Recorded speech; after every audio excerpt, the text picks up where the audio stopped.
Do you know who Alexander the Great's tutor was for about 14 years? You know, Aristotle. And I read this. I became immensely jealous. And I think I would have enjoyed that a great deal.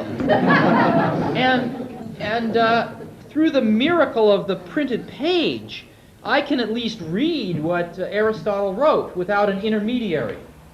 And maybe if there's a professor, they can add to that. But at least I can go directly to the source material. And that is, of course, the foundation upon which our Western civilization is built. But I can't ask Aristotle a question. I mean, I can, but I won't get an answer. And so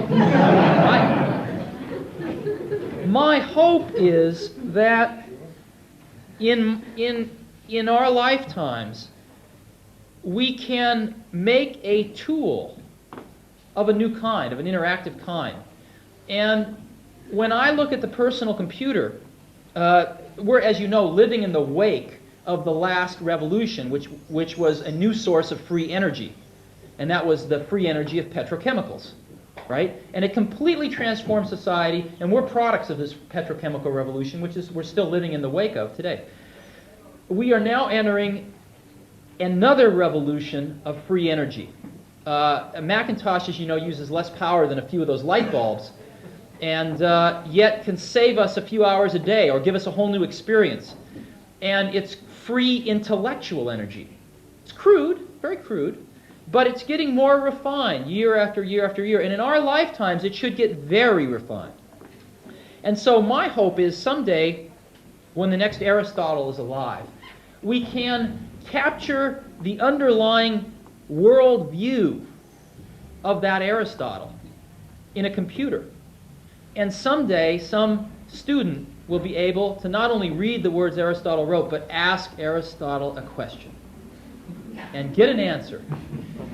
And that's what I hope that we can do. So this is a beginning. I think that, as you know, right now the computer industry is in the tank. Personal computers, big computers, everything. And it's difficult. It's a difficult time. But I'm sure that Henry Ford had a few bad quarters back in the 1920s. And the automobile had a sort of historical imperative. It had, the minute it was invented, a sequence of events had to happen. The same is true with the personal computer. There is a tremendous momentum behind this.